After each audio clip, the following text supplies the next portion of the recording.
to go over all the stuff that we've been doing this year. We were going to dig through some of the cool stuff we released, kind of like a recap for the year. We're going to hit a couple of demos at the end if I can find my window that has disappeared on my computer. And we were just going to chat about kind of some of the stuff upcoming and everything we're working with. And luckily, we have our wonderful VP of Security, Chas Clawson, here, who is like a professional and smarter version of me. But he's muted. Professional, but I can't find the mute button. So there we go. Awesome. No, thanks everybody for joining. I think the title of this should be 2025 Greatest Hits, Sumo Edition. So it'll be a fun conversation. We'll talk about things that have been released just to make sure they're all, on your radar and you can get your hands, in the tool and see some of the new things that we're building, but then also go into what's right around the corner. And that, of course, is always exciting. Um, as always, we've got to, appease the legal team. Here's our what we call safe harbor statement. Everything that we talk, well, not everything, because some of the stuff has been released, but um, some of the things that we talk about are futures and subject to change. Likely when they do change is because you guys are asking us to change direction, which is good. We try to use our agility to our advantage.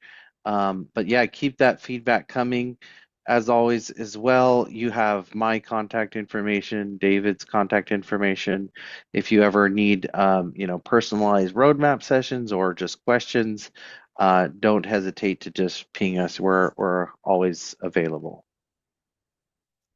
So with Yes. that, here we go. David, you want to start us off here? Yeah. Okay, so I think the first thing we're going to jump into is we have to do the legalese, right? So this is a forward-looking statement. If you can click on slide 3, I don't have the slides, so you're just gonna have to clue me in where we're at, Lisa. Oh, I got it. I did the safe harbor. So the first thing up is Dojo AI. Ah, And one thing to note here, guys, and I think we're gonna, David, you tell me if you agree, but this last year really was, what do they always say? It was an inflection point for AI, meaning like we are right in the bend of the curve of just something hugely transformative, not only, of course, in security operations, which is what we're talking about primarily today, but just technology in general. And as you can see here, um, you know, we are pedal to the metal right now, moving into the world of agentic AI, agents for everything. And I think honestly, like when we look back at 2025, we're going to be like, that was the yellow light. 2026 is the green light, where we go from concept to production and, theories to reality. And at least from what we've seen, customers' adoption and reception as they become part of what we call our design partners or our early preview customers, where they're starting to just kick the tires on some of this. Um, the efficiency gains are no joke. This is what I would have killed for as a practitioner, a SOC analyst on the and front lines. It is insane what these agents are able to do. So I'm excited to get this technology in your hands. David, I know you've spoken to a lot of customers, been at some of the large conference floors showing the latest versions of this. What has the reception been from your vantage? I was lucky enough to be at reInvent with all of our lovely friends and got to do some of the first demos of this, and it was really cool. All of the customers we had came by were super excited. I got a lot of like, "Hey, you guys are the only people showing live agentic workflows. Everybody else is doing like click-through stuff." So, that obviously made us a little bit proud that we could do it live in a real environment with data. But I think it hit just all the points you just said, and most of the consent was like, wow, this is going to make my job easier. And like, from years on security teams for both of us, that's what we're shooting for, right? We're shooting for time to value, get the things done. We don't have to dig through and write 500 queries to try to figure out an investigation. And I think we're finally seeing that in real time. We went from lying about AI, not Sumo, but just the market for years to things actually happening. And to me, it's real exciting. Yeah. Um, One thing I would say too to that point is, when you're showing this on the floor and customers, the first question is always, when can I get this? And I would say to that question, um, we're seeing this released across the industry, and we understand that everybody is anxious. So that does not escape us. One thing to be aware of, the Sumo Logic approach was to really do this in kind of a bottoms up approach, where we started with a framework, we started with the MCP technology in-house first, and so that as we bring the new agents to market one by one after they go through testing and Q&A and all of that, um, acceleration is going to increase. So don't get I can say this, but I don't know that it'll help. But don't get too impatient or frustrated at the release cadence because it's going to accelerate. We're deep partners with Amazon. So if you're not aware, on the back end, our entire agentic framework is on like bleeding edge technology from Amazon that was just, it's hot off the press. Amazon Agent Core Gateway, Amazon Bedrock, all of these new frontier models as they release, we quickly test them out to see what new capabilities they bring. So it's an iterative process, but the first couple dominoes are starting to fall. And if you want to just buckle up and be along with for the ride with us, I think you'll really be excited at what comes out in 2026. Yeah, I agree. And it's been a great kind of deep dive partnership this year. Our head of AI, Kui, was on stage at reInvent multiple times because we've been in that like design partner space with AWS this year on building this because we've been right on the edge and they're building the infrastructure at the same time. So it's been interesting. All right. So can you see that screen, David, where we Yep, start we off? Okay. gotcha. AI Perfect. innovation and development. So the first one we're going to talk about is the summary agent. This delivers automated summaries of alerts with AI suggested next steps. So I would think of this as you don't have to dig through and read each one of the little bullet points that's in your insight. It's going to automate that for you so you can quickly get an understanding of what's going on. Is that kind of how you describe it, Chaz? Yeah, I think every insight is going to pass through this first stage of kind of AI analysis, and that's exactly it. We're looking to just reduce the speed to understand basic context, right? Now, there's going to be, if you haven't already seen it, there's going to be an Ask Mobot button within the insight, and that's when you like take it to the next level, right? Where you're like, okay, I do want to investigate this based on the summary that AI provides. And now it's going to essentially unlock the gates. Like, ask me anything you want. Like, and maybe David, you could show this in product in a little bit, but like, help me investigate this. And then you can kind of see or imagine the AI agent in the back, like cracking its knuckles, like, okay, here we go. And it like literally just rips and it will look at every signal, look at all the entities, and go through, make tables, do analysis on what it's seeing, do a hypothesis, tie it back to MITRE ATT&CK, and you're just kind of like looking at the screen like what is happening. And then at the very end, of course, like what we hope to do is tie it back to like actual remediation or response steps, which is closing that loop. So yeah, that's like the summary agent leads right into the SOC Analyst Agent, which is not GA yet, but it is, it's a real product that customers are kicking the tires on right now. Yeah, and I've been using it a lot. I absolutely love the SOC Analyst Agent. It just gets so much out of the way for you. But what you're hitting there on the Mobot side, I think is really going to be the key to how all this works. I'm going to show everybody a demo of kind of how they integrate, but it's exactly what you said. You think of Mobot as your ChatGPT face, right? Like this is where you're going to talk. And Mobot is corralling Dojo AI and having agents run tasks and do all the things in the background. And we're basically, from a company standpoint, trying to build agents to make every process, whether it's, you're doing an investigation in SIM or you're doing some cloud stuff or you're doing SRE work.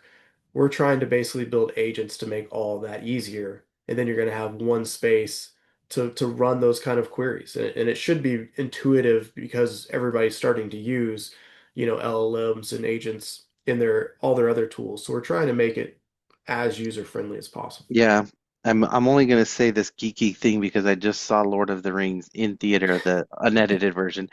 But you can think of mobile as like one AI to rule them all, right? That's your kind of central interface. As we release agents, they're gonna fall within that mobile experience, which is cool.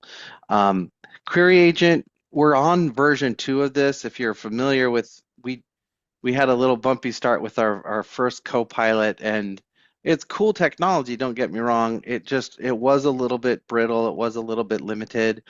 We're on version 2 now, which we're calling the query agent, where it's natural language to query creation. And that's only going to get better too as we start to unlock the ability to just say, hey, show me what Bob's been doing over the last 24 hours and put it on a map, or whatever. Yeah. So that's in product today. As long one caveat is because I met with one customer and they're like, I haven't seen this, and they were still using the classic interface. And as soon as they switched to the new UI, of course, then they saw some of these new features on that left-hand navigation panel. So make sure if you're not seeing Query Agent or Knowledge Agent, that you do that, and then you should be able to go ahead and use these today. David, do you want to just quickly explain what Knowledge Agent is?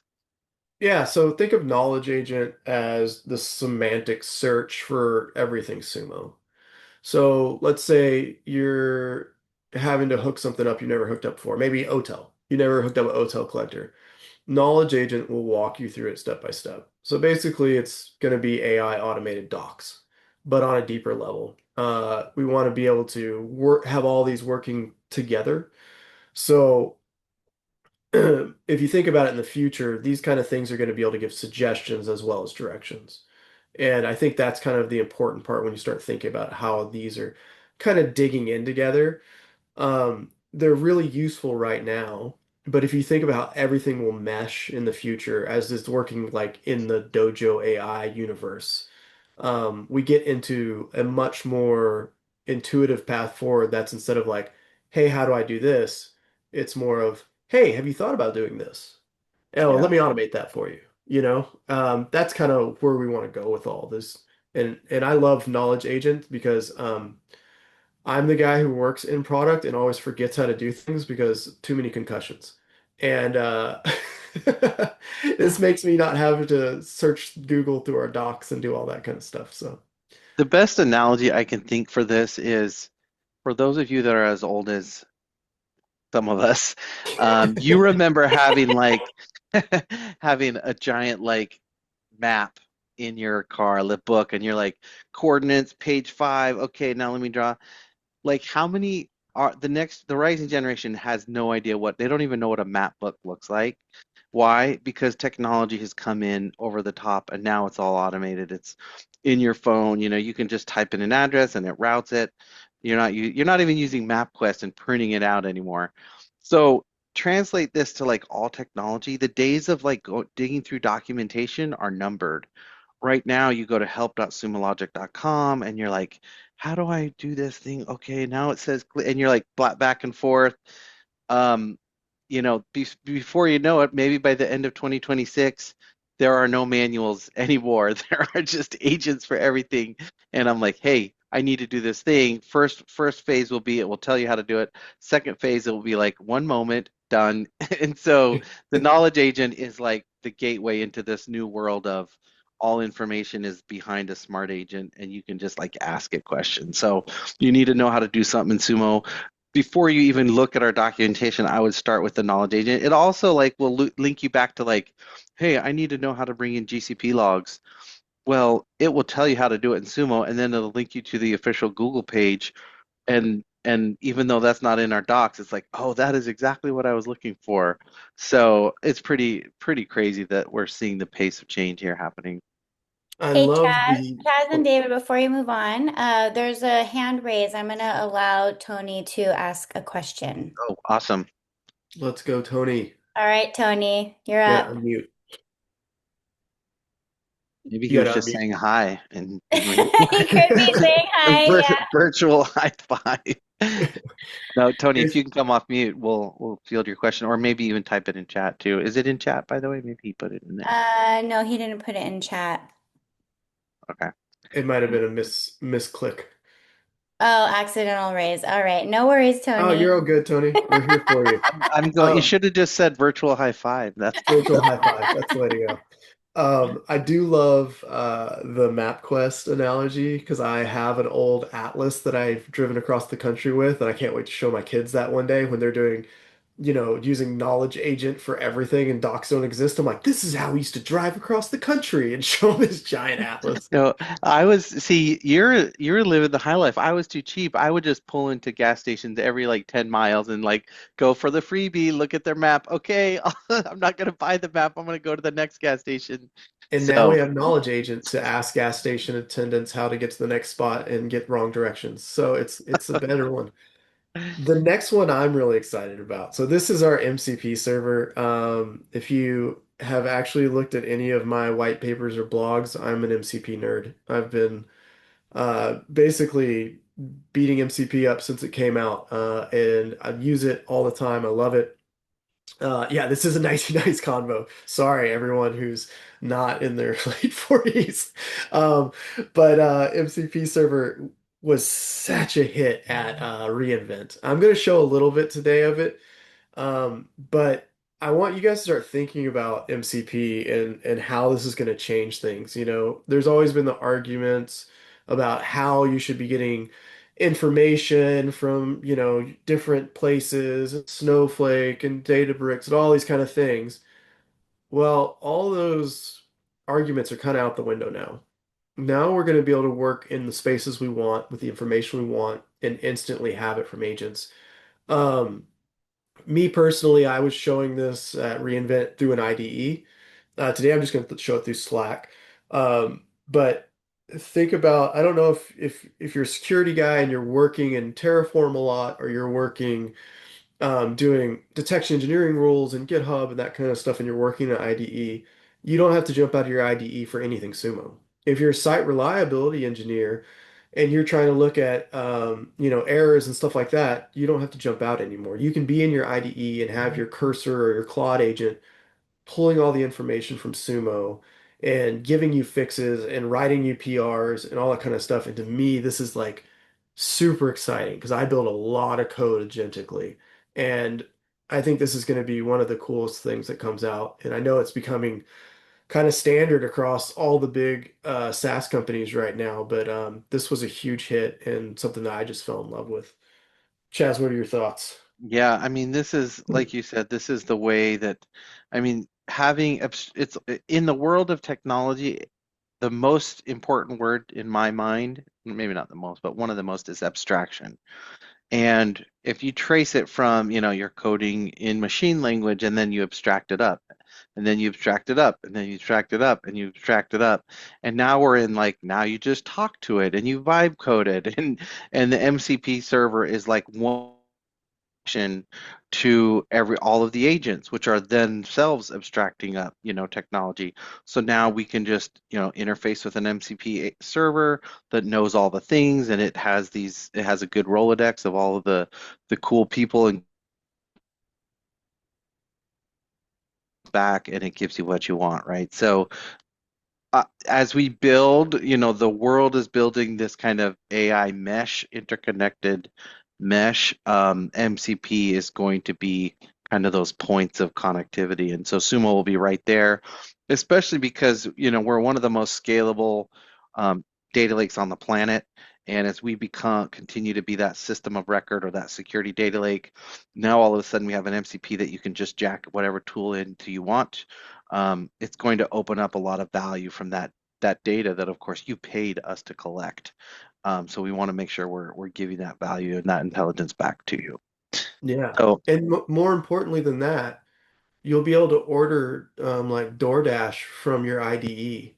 So like that for me, it's like it's 1990s hacker stuff again. We're back in the 1990s. Like I'm no, ordering pizza from my IDE. David, you got it wrong there. It's going to be intelligent enough, like, wow, there's a lot of debugging going on. This is going to be a long night, and your doorbell will ring because your IDE knew that you needed the pizza. So yeah, I mean, this is as much as we're Thanks, Mobot. joking, like, yeah, exactly. Special Okay. delivery from Mobot.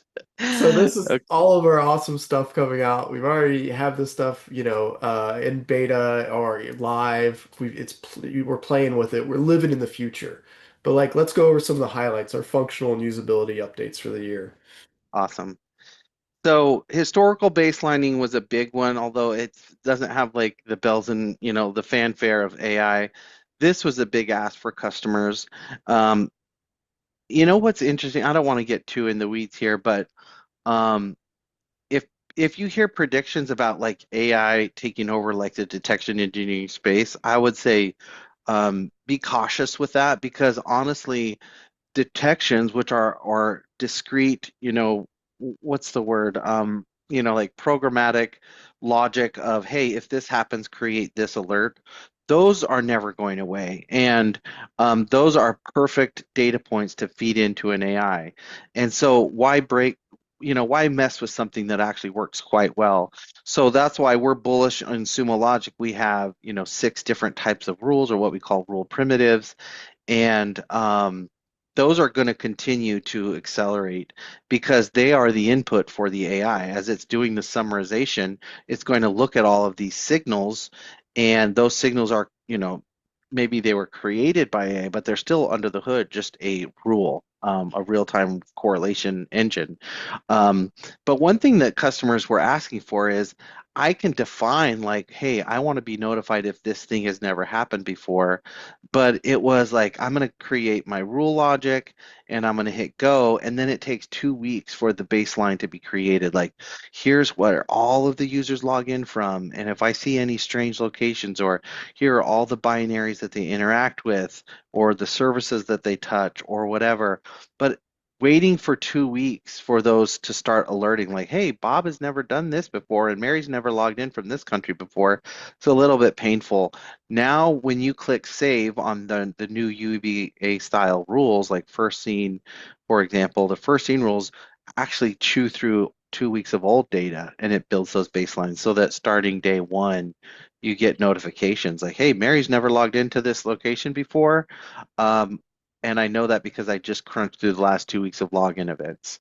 So this is going to help accelerate your detection engineers, and prototyping rules and all of that. So minor update, but pretty impactful in my opinion. Yeah, I think it's such a useful product from someone who's trying to build UEBA stuff back in the day and like trying to figure out how to baseline things, and it's so easy to use. But I think you hit on something real quick at the beginning about AI eating detection. All the programmatic rules are perfect for AI to go through and figure out correlation because AI is so good at patternization and correlation. We've tried here at Sumo on our research, working with some of the top of the line stuff from some of the biggest hyperscalers, trying to figure out if we can bypass those rules, and AI is nowhere near it.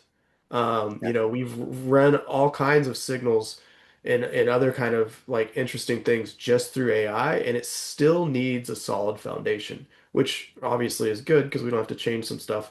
But that might change, later in the future. But don't think that we're not trying those things as our customers. We're doing crazy deep research. We just can't always talk about it because some of the partners that we work with, it doesn't really work that way because they're on the bleeding edge side of the house too. Let's jump to Awesome. the next one. This was asked by everybody. I think this is just one of those features, that everybody wants. And I remember seeing field requests for this left and right when I was still more in the field. And um, you want to dig in a little bit for us, Chaz? Yeah, I mean, of course, nothing is free, right? And so you are paying to ingest data. And when everything works well, it's one of the most competitive products out there. You can put your data in different tiers and match cost to value to ingest and all of that. But every once in a while, you do get things that go off the rails.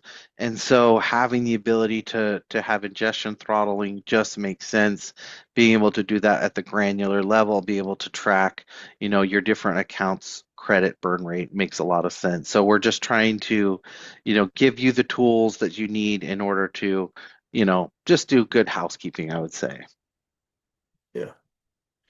Yeah. I think it was a great thing to have. If we want to jump to the next one, we have SCIM provisioning. Trying to make it easy. Trying to make things work, right? All of the all the IAM providers and Okta and OneLogin, Microsoft Intra, all these different things are they're building their products and all the other products are trying to keep up with how they're building them. So we added this just to make everything easier. I don't Yeah. know if you had anything to say about that one, Chaz. No, I mean it improves automation, right? It used to be Yeah. you had to create the user in Sumo and then match them to the role in your identity. Now it's the identity provider itself can provision or make the user account. So one step eliminated, right? We're always looking for that. On this one, I would say next to AI, probably OTel is probably maybe the most impactful thing in the world of log analytics. It's continued to gain community, support and feature release, and Sumo invested in this, a few years ago when we decided that, there's no way for us to keep pace with the rate at which the OTel community is going to be pushing out these agents that can do, they're like Swiss Army knives, right? Not only can they collect logs and metrics and traces and things like that. But they have like a language that you can use to do the logic. They can do, you know, routing and things that are built into the collector or the agent itself that opens up a lot of really interesting use cases. And so that all will trickle down and you'll be able to benefit from it. The only thing for us is we need to make sure that we wrap it around a good user experience that matches our proprietary agent and that you can manage it and monitor it and update it and configure it from the web UI. And so you're starting to see a lot of this work its way into our product. And so that will continue. Yeah, I mean, Hotel's great, right? It's just a massive project, and the more we build with it and they build with it, the better it is for all of our customers too. So I'm excited about it. Also doesn't lock you in, so that's nice. Yeah, yeah. As you would expect, we got new cloud-to-cloud collectors coming out all the time. If you guys have data sources that you really wish that we supported, please make sure that those are queued up for us because as we burn through the backlog, we want to make sure that we have, hey, we need a collector for this technology. Um, and those are always good to have. Even just around AI, for example, we've released maybe half a dozen new apps monitoring Chat GPT and Bedrock and Azure AI and GCP and all of these things. So even AI itself is creating new telemetry that we have to map to collection and map to our out of the box applications. Um, on that note, like I would love to meet up with customers that are doing interesting things around monitoring of AI and large language models. Because to me, you know, the gold rush has happened, but now we need to like back that up and support it with the telemetry or observability that makes it done, safe to use and the shadow AI problem doesn't get too unwieldy. So reach out to David and myself if you're like, hey, I have some interesting use cases around monitoring logs from AI systems, and we could partner up with you guys and see if we can't work together as a partner on that. Yeah, and two things to add to that. Chad just wrote a great blog about Shadow AI, and we talked about it on a webinar recently. But also like especially Chaz and me, we've been really trying to put blogs out that poke holes in like security for right now. I just did one on token torching, which is like a new attack vector for MCPs. And if you don't look at those blogs, that's fine. You don't need to. But if you haven't, you should check them out if you're interested in that kind of stuff. And the other thing that we've just started to do is, oh, can you unshare and I'll share it for the demo? Yeah. Um, And maybe it, Lisa, you could or Adam, you could put the Shadow AIT um, in the chat, the links and the token torching blog there, just so people can have it handy. Oh, yeah. And Adam's ahead of us. well, yeah, of course he is. He's on it. One other thing though is we're doing office hours now every Thursday. It's just 20 minutes. Jump in there. I talk about brown bag in there too. But I'm just going through the release notes and demoing something every week, and which is never, a bad thing to go over parts of the product and where we're at and all those kind of things. So, and I'll be constantly making fun of myself as usual. So let me see if I can share. I blew the share before you guys got on. That's why we were a minute late. Have been a security leader for many years, and for some reason can't figure out when Zoom moves a button, which they did on me, and I had an aneurysm. Can we see my screen? Did I do that right? Are we good? Can you Yep. guys see Yes, this? yes, Okay. we're good. Okay. Okay. I'm gonna go over just the demo stuff from reInvent if you hadn't seen it, because it's super cool and I get really excited. I love our AI product team and I work around that a lot. Um, this is the new Insights list page, but if you notice, this isn't the one that you have if you've seen the new Insight list page, because there's an AI verdict here, and that is a part of the SOC agent bot. So we'll just open one of these guys up. Of course, I put it on my small screen that I have to look away from my camera for, because that was, me at my best. But you can see there's the Ask Mobot button in here. We have our summary, like we talked about. We also have the key findings, and this is part of the SOC agent. So we have it basically breaks things down. It looked at things. We have the proof point tap there for phishing an email, successful auth for threat until flagged IP, AWS Lambda enumeration, guard duty EC2 instance creds, and a first seen AWS API. And you're like, oh, well, that's cool. You kind of like, all your normal stuff's still up at the top here. You can still jump into your signals and stuff. We gave you like, so you automated some stuff. That's cool. That is cool because an agent did all this stuff. But what I get excited about is this. We can ask Mobot. I have it up here, but I'm gonna run it live because I'm stupid. And we'll see if I can actually get it just because my internet's never been good. But let's say, okay, we just watched a pass off to Mobot, right? So it gave all the stuff from that investigation. So let's say run a short investigation. Okay, let's see what it does. We're gonna have to let it do its thing. Okay, it's looking on all of the information. But basically, like I said earlier, Mobot is going to be on the your user interface for all this. So the SOC agent did all the work, ran the stuff, looked at the things, did the triage, blah blah blah blah. Passed it over to Mobot, and now we're going to work in Mobot. So we got an investigation overview. It looked at all the data. We can walk through it as it's building out. Um, I'm investigating a high security incident. Oh no, Bob. Come on, Bob. Uh, Bob's a problem. So it's going to break things down. We got querying AWS activity. It also jumps and uses the query agent. So if we click here, we'll see the query it wrote. Looking at Bob, and we got our nice little chart. Let's close that guy back out so you guys can see everything. Um, so it's going to query the AWS activity. We can look at the AWS Lambda enumeration, 328 API calls. That's probably not normal. Walk down. Obviously, this is, our demo environment, so there's a bunch of bad stuff going on in here. But this is a live investigation.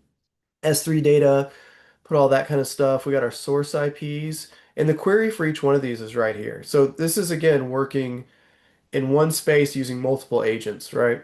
And that's kind of how we see the future happening. Then it gives us the summary of compromise, initial access, credential compromise, cloud reconnaissance, and credential exfiltration alert. Total malicious activities, 344 API calls. You guys are gonna have a late night. I hate to say it.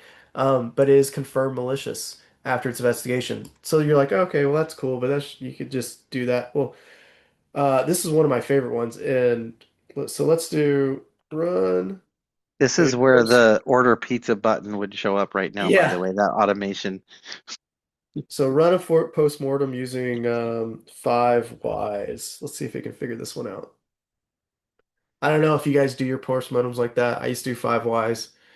Um, so let's get it going. But yeah, there we go. Postmortem analysis, 5 whys framework.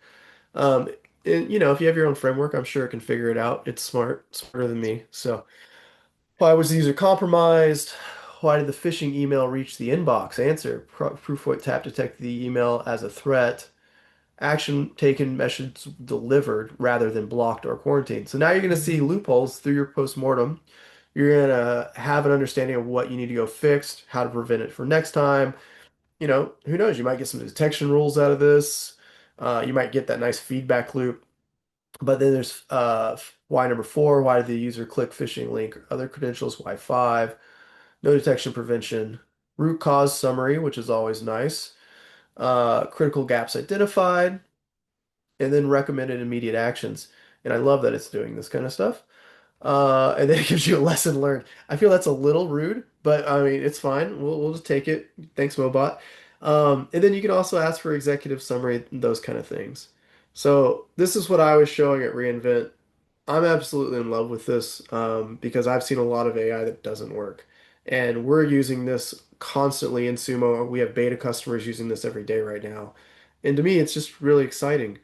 Um, One more thing I wanted to show before we get out of the demos is I don't have it running in my IDE. I apologize. I have too much stuff on my computer right now.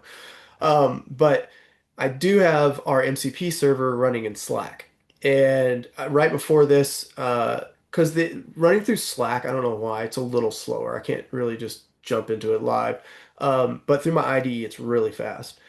Um, but what was the recommended next step for Insight 214? Because it showed Insight 2114. You can jump directly into SIM. You can ask Mobot.